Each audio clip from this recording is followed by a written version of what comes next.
ونصلي على رسول الكريم أما بعد أعوذ بالله من الشيطان الرجيم بسم الله الرحمن الرحيم الف لام میم ذالک الکتاب لا ریب فیہ ھدی للمتقین۔ میرے دوستوں اور بزرگوں، یہ سورہ فاتحہ کے بعد قرآن پاک کی دوسری سورت البقرہ ہے۔ سطح زمین پر جتنی بھی قومیں موجود تھیں جس وقت رسول اللہ صلی اللہ علیہ وسلم تشریف لائے اور قرآن نازل شروع ہوا، اس وقت سب سے قدیم قوم جو کہ آسمانی مذہب سے تعلق رکھتی تھی وہ بنی اسرائیل ہے۔ بنی اسرائیل دو بڑے گروہوں میں تقسیم کی گئی ہے۔ ایک گروہ کا تعلق موسیٰ علیہ السلام سے ہے جن کو یہودی کہا جاتا ہے، اور دوسرے گروہ کا تعلق عیسیٰ علیہ السلام سے ہے جن کو عیسائی یا نصارہ کہا جاتا ہے۔ موسیٰ علیہ السلام کی قوم نے جب موسیٰ علیہ السلام اللہ تعالیٰ کے پاس طور پر جاتے ہیں تو سانی کے جھانسے میں آ کر انہوں نے ایک سناری بچڑے کو اپنا معبود بنا دیا۔ اللہ تعالیٰ نے اسی بچڑے جیسی ایک گائے پیدا کی، بچڑا پیدا کیا، اس لیے وہ گائے کہا جاتا ہے کہ اس میں جان تھی۔ اگر جان نہ ہو تو اجل یعنی بے جان بچڑا کہلاتا ہے۔ ابراہیم علیہ السلام جب اپنے مہمانوں کے سامنے بھنی ہوئی گائے لے کر آتے ہیں تو اس کو اجل کہا گیا ہے، جب اس میں جان باقی نہیں تھی۔ جب تک جان ہوگی وہ اجل نہیں ہے، وہ گائے ہے۔ تو اللہ تعالیٰ نے پہلے ایک گائے پیدا کی جو بالکل ہو بہو اسی سنہری بچڑے کی جیسی تھی، سینگ بھی، پاؤں بھی، ہر چیز سنہری تھی، اور پھر ان کو حکم دیا کہ آپ ایک گائے ذبح کریں۔ اس سے ثابت یہ ہوتا ہے کہ اس قوم نے گائے کو ذبح کرنا چھوڑ دیا تھا، وہ اس کو اپنے معبود کا درجہ دے چکی تھی۔ یا پھر یہ بھی ہو سکتا ہے کہ انہوں نے موسیٰ علیہ السلام کی زبان سے سن کر یہ تعجب کا اظہار کیا ہو کہ آپ ہمیں گائے ذبح کرنے کا حکم کیوں دے رہے ہیں، یعنی ہم کرتے رہتے ہیں، اس کی خاص وجہ کیا ہے؟ تو بجائے اس کے کہ وہ موسیٰ علیہ السلام کو اپنا نبی سمجھتے ہوئے ان کی بات پر فوراً عمل کرتے، انہوں نے بحث شروع کر دی اور کہنے لگے وہ کیسی گائے ہے، آپ اس کے بارے میں ہمیں بتائیں۔ تو اللہ کے نبی موسیٰ علیہ السلام کو کہتے ہیں کہ میرے اللہ تعالیٰ نے فرمایا لا فارض ولا بکر، وہ نہ بوڑھی ہے نہ جوان ہے، درمیانی عمر کی ہے۔ پھر فرمایا کہ اس کا رنگ کیا ہے، ما لونھا، تو موسیٰ علیہ السلام نے اپنے رب سے دعا کی تو اللہ تعالیٰ نے فرمایا فا صفرا، وہ گائے زرد رنگ کی ہے، فاقع لونھا، بڑا خوشگوار ہے، اس کا رنگ بڑا خوشگوار ہے، دل کو بھاتا ہے۔ یہ ساری چیزیں پھر وہ چونکہ بچڑا جو ہے وہ کسی کام کاج میں نہیں آیا تھا، اس لیے اس کے بارے میں ہرس کہ وہ کھیتی باڑی میں کام نہیں، ابھی تک اس کو کام نہیں دیا گیا۔ تو کہنے کا مطلب یہ ہے کہ ہو بہو انہی خوبیوں کی ایک گائے اللہ تعالیٰ نے بنی اسرائیل میں پیدا کی اور پھر ان کو ان سے ذبح کروایا تاکہ انہیں اس بات کی سمجھ آ جائے کہ ہم جس کو اپنا معبود بنا بیٹھے تھے وہ معبود بننے کا حق نہیں رکھتا، معبود تو صرف اللہ تعالیٰ ہے۔ میرے دوستوں بزرگوں، میں آپ کو ایک بات یہاں پر یہ بھی واضح کر دوں کہ بعض لوگ اللہ تعالیٰ کا ویسے انکار کرتے ہیں کہ اللہ تعالیٰ کا کوئی وجود نہیں ہے۔ میری ان سے صرف اتنی سی گزارش ہے کہ مجھے وہ دنیا میں کسی ایسی چیز کا نام بتا دے جس کا وجود نہ ہو اور اس کا نام موجود ہو، سوائے اللہ تعالیٰ کے۔ جتنے مرضی جتن کر لے ان کو کوئی ایسی چیز نظر نہیں آئے گی۔ تو یہ اللہ تعالیٰ کے وجود کا انکار کرنا، وہ اللہ تعالیٰ کے نام کا انکار کر رہے ہیں بلا ضرورت، بغیر سبب کے۔ اللہ تعالیٰ کے وجود پر اتنے دلائل ہیں کہ پورا قرآن بھرا پڑا ہے، اور ہمارے مشاہدات روزانہ اس بات کی گواہی دیتے ہیں کہ اللہ تعالیٰ کا وجود موجود ہے۔ یہ دوسری بات ہے، کسی وقت میں بیان کروں گا۔ اب صرف آپ یہ یاد رکھیں کہ اللہ تعالیٰ کے وجود سے انکار کرنا ہمیں زیب نہیں دیتا۔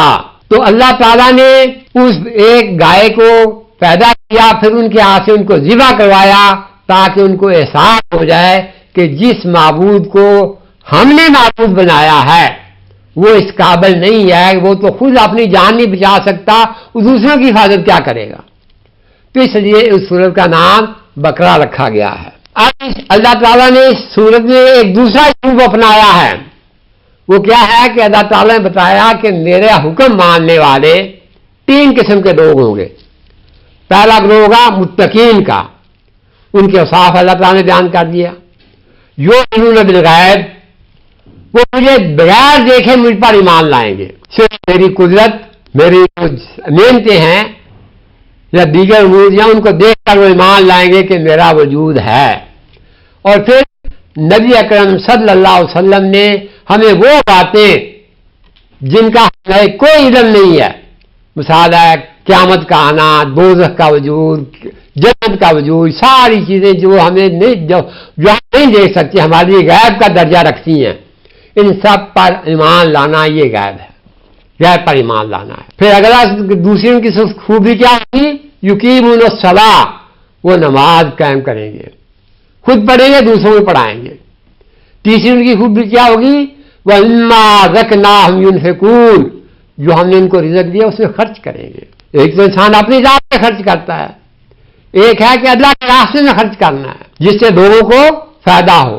بہرحال یہ ساری باتیں اپنی اپنی جگہ پر آتی جائیں گی. چوتھی ان کی خوبی کیا ہے؟ یؤمنون بما انزل الیک، یعنی اس قرآن پر ایمان لاتے ہیں، وما انزل من قبلک، اور آپ سے پہلے جو کتابیں نازل کی گئی ہیں ان پر ان کا ایمان ہے. یہ خوبیاں بیان کرنے کے بعد کہا کہ ان کا آخرت پر بھی ایمان ہے. یہ تھی متقین کی خوبیاں.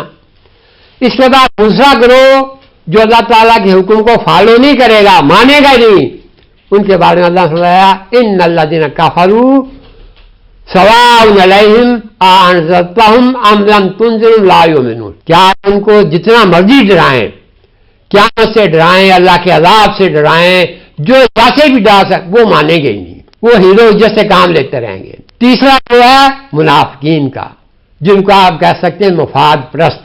وہ جب مسلمانوں کا پلڑا باری دیکھیں گے ان کے ساتھ اپنی اٹیچمنٹ کر دیں گے، اپنے ساتھ ان کو اپنے آپ کو ان کے ساتھ ملا لیں گے، اور جب وہ کافروں کا پلڑا باری دیکھیں گے ان کے ساتھ مل جائیں گے. تو ان کی مثال اللہ تعالیٰ نے 2 مثالیں بیان کر کے دی ہے. پہلی مثال میں فرمایا مثلکم مثل الذی استوقد نارا، کہ ان کی مثال ایسے ہے کہ جیسے کسی آدمی نے آگ جلائی. جب آپ آگ جلائیں گے تو کیا ہوتا ہے؟ ماحول روشن ہو جاتا ہے، اس کے انسان کو ہر چیز نظر آنی شروع ہو جاتی ہے. اسلام آیا، اللہ کے رسول صلی اللہ علیہ وسلم نے اسلام کی تعلیم پھیلائی، لوگوں کو پتہ چل گیا کہ اسلام کیا ہے، دین کیا ہے، اللہ کون ہے، ہم کون ہیں، ہم مخلوق ہیں، کیا کرنا ہے، ہمیں کس کی بات کرنی ہے. لیکن جب بارش بند ہو گئی تو پھر جو لوگ ہدایت قبول کر چکے تھے وہ تو سیدھے راستے پہ رہے، اور جن لوگوں نے ہدایت کو قبول نہیں کیا وہ بارش کے اندھیروں میں گم ہو گئے. انہیں نہ روشنی نظر آئی، نہ انہیں روشنی سے فائدہ اٹھانے کی کوشش کی، وہ اپنا راستہ ہی بھول گئے. تو اللہ تعالیٰ جس طرح ان کی آنکھیں ہونے کے باوجود ان کو نظر نہیں آتا، دل و دماغ رکھنے کے باوجود وہ سوچنے سمجھنے سے آ رہی ہیں، اس طرح ان پر ایمان بھی کوئی فائدہ مند نہیں ہوتا. دوسری مثال نے بارش کی مثال بیان کی ہے. بارش میں گرد چمک بھی ہوتی ہے، بہت ساری دوسری چیزیں بھی ہوتی ہیں، خوفناک آوازیں بھی ہوتی ہیں. تو خوفناک آوازوں سے ڈرتے ہیں، حالانکہ ان کے بڑے فائدے کی چیزیں، وہ بارش بڑی فائدے کی چیز ہے، وہ مستفید نہیں ہوتے، فائدہ نہیں اٹھا پاتے. حالانکہ اللہ تعالیٰ چاہے تو بغیر کسی گرد چمک کے بھی ان کی آنکھیں اور کے کان جو ہے وہ ختم کر سکتا ہے، ان کو بہرا گونگا بنا سکتا ہے. تو اللہ تعالیٰ ہر چیز پر قادر ہے.